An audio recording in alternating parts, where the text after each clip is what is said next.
बड़ा पुरस्कार मिल रहा है, सम्मान मिल रहा है, आप क्या कहना चाहेंगे?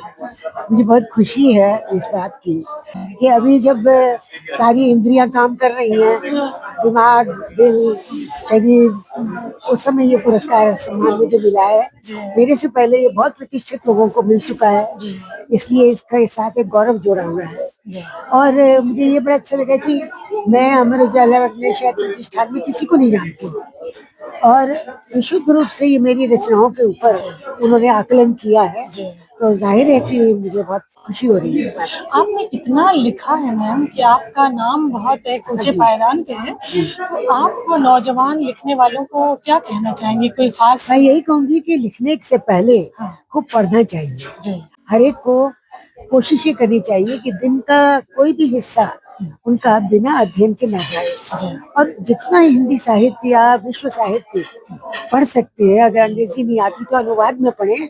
आजकल बहुत अच्छे अनुवाद भी हो रहे हैं, और जब पढ़ेंगे ज्यादा तभी वो लिखने के योग्य बनेंगे, क्योंकि अक्सर ये होता है लोग बिना तैयारी के लिखने में कूद जाते हैं और वो सोचते हैं बस हम छप जाए कहीं पर, हम कहीं हमारी सुनवाई हो जाए, अपनी वॉल पे खुद ही डाल देते हैं। लेकिन ऐसे लेखन की उम्र बहुत कम होती है, तो हम लोगों ने देखिए अपने जीवन के 70 साल लगा दिए लिखने में, है ना, और होश संभाला तो लिखना शुरू कर दिया हमने, और धीरे धीरे अभ्यास से भी होता है। हम यही कहेंगे जड़मती हो तो जान वाला मामला है लेखन, कि आप लिखते रहते हैं तो आपकी कलम रवा हो जाती है। युवा लोगों का बहुत अच्छा है कि वो आजकल लिख रहे हैं, पॉपुलर भी हो रहे हैं, लेकिन उन्हें कोशिश ही करनी चाहिए कि लंबे समय तक ये पारी खेले, क्योंकि लेखन ऊंची कूद नहीं होता है, लंबी दौड़ होता है। Now you are getting Amar Ujala, a big award. So what you are going to say about this to new generation, or what is your idea to say to?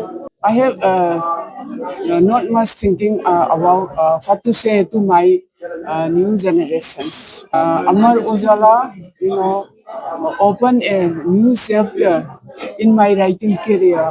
So, बहुत धन्यवाद. I'm so happy.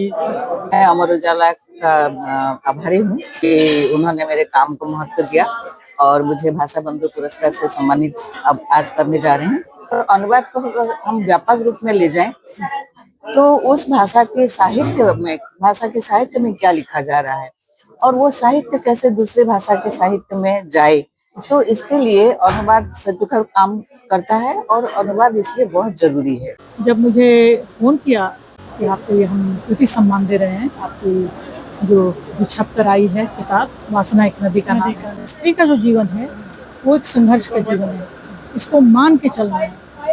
ये नहीं करना है जो बाकी लोग करते हैं कि हमें ये भी चाहिए, हमें वो भी चाहिए, यानी कि ये दौर कमोडिफिकेशन का है। ये पूंजीवादी व्यवस्था है जिसमें हर चीज़, हर व्यक्ति एक कमोडिटी बन सकता है और उसको बनाने के लिए ये व्यवस्था तैयार है।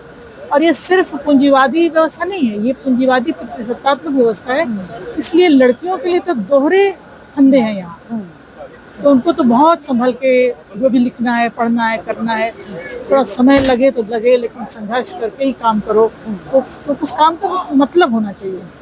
तो मेरा तो ये कहना है कि भाई ज़्यादा महत्वाकांक्षा मत रखो, आने की, करने की महत्वाकांक्षा रखो, वो ज़्यादा अच्छा। और ये वाकई में सराहनीय है, क्योंकि ये ऐसा समय है जब लोग चीज़ों को पाने के लिए बहुत कुछ करते रहते हैं और उससे वो चीज़ जो मिलती है उसका महत्व कम हो जाता है मेरे हिसाब से। जी बिल्कुल। लेकिन जब कोई चीज़ आपको मिलती है सिर्फ इसलिए क्योंकि किसी ने आपको पढ़ा और उसका महत्व समझा और उसको एक पुरस्कार दिया, तो आप पुरस्कृत महसूस करते हैं। उस तरह से मैं आज पुरस्कृत महसूस। जी, मुझे इस बार का अमर उजाला छाप सम्मान मिला है, मैं बहुत शुक्रगुजार हूँ। बहुत ऐसा सोचा नहीं था कि हमारी किताब कभी किसी सम्मान में जाएगी।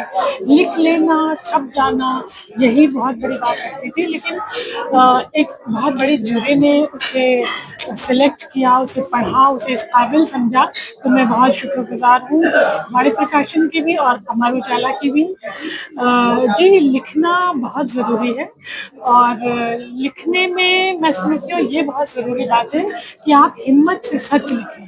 हिम्मत से सच लिखने की बात अलग होती है, ज़ाहिर है कुछ लोग नाराज़ भी होते हैं और हिम्मत से सच कहने की बात है, रो रो के बात कहने की आदत नहीं रही, इसलिए सच कहना और महिलाओं को जिन तमाम मौजू पे बात करने में डर लगता है, मुझे लगता है वो सारे मौजू बाहर आने चाहिए क्योंकि वो उनकी हिंसा से जुड़े हैं, उनकी गरिमा से जुड़े हैं, जिन पे समाज खामोश रहता है। तो मैंने भी अपनी कलम चलाई और मैंने मुताह जैसी एक प्रैक्टिस के बारे में फील्ड में बाकायदा घूम के काम करके लिखा और उसको एक मान मिला, मुझे बहुत खुशी है। This is my first award in literature और क्योंकि ये मेरा सेकंड शॉर्ट स्टोरी कलेक्शन है और मुझे बहुत अच्छा लगा कि उन्होंने मेरी कलेक्शन को सिलेक्ट किया और ये मतलब जो हमारी कम्युनिटी से खास तौर से तो मुस्लिम कम्युनिटी से हिंदी में जो राइटर्स आ रहे हैं या आना चाह रहे हैं उनके लिए बहुत अच्छी और खुशी की बात होगी। साहित्य कभी भी एकदम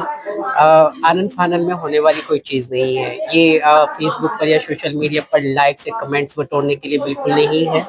ये धैर्य का काम है, बहुत ही ज्यादा धैर्य का और दूसरा भरोसे का कि आपको जो भी आप लिखे उस पर आपको भरोसा होना चाहिए। बहुत खुशी है कि यह सम्मान मुझे मिला पहली किताब के लिए और इसके लिए अमर उजाला के इस उपक्रम को मेरी तरफ से बहुत बहुत धन्यवाद और मुझे बहुत खुशी है। आपकी उम्र अभी बहुत कम है तो ये सब लिखने का आपको इतना कहाँ से प्रेरणा मिली?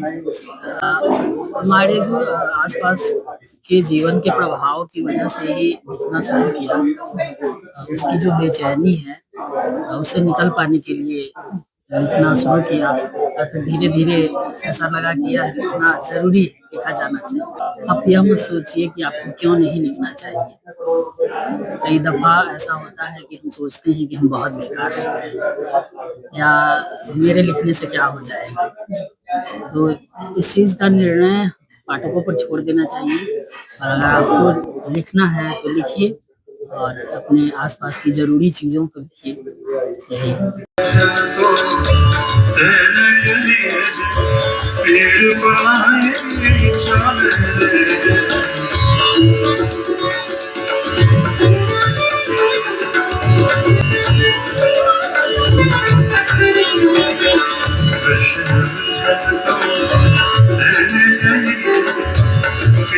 पाए चले पर दुख